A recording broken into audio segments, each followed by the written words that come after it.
Now today I'm back with another mini video that's going to be about 3 minutes long. A few days ago I made up a table and I uploaded it, and I made it available and people could download it, and evidently some people did download it, so I guess it does have a little bit of use.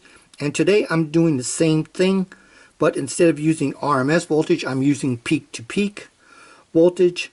For example, let's say if we have a amplifier, let's say it puts out 10 watts and we have an 8 ohm load hooked up, what kind of peak-to-peak voltage would we expect at the output of the amplifier receiver if we had an old analog scope and we hooked up the scope probe across the dummy load? And we know we would be getting 25 volts peak-to-peak. That's what we should get.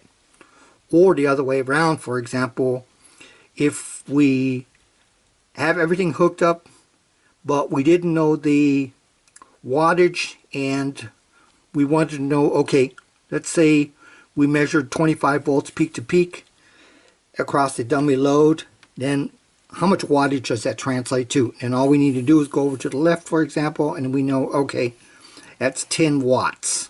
So basically it's actually pretty easy to use, and I made the table up so again it goes to 250 watts, which at least for me is high enough. Also I rounded up the figures here. You don't have to be that I mean, this is pretty accurate, but you don't have to be like super accurate, because for example, everybody who's had a old analog scope knows that peak-to-peak voltages are really hard to read very accurately in the first place.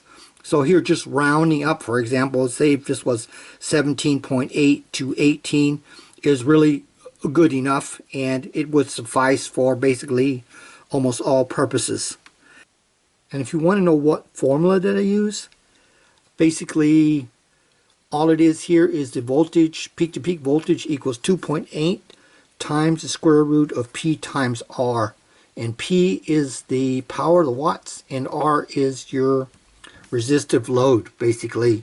Say, for example, we could, if we had a 10 watt amplifier, we could put in here 10 times R, and if we had an 8 ohm load, would be basically 8, and 10 times 8 equals 80, and we take the root of that and we multiply that by 2.8, and that will go ahead and give us our answer.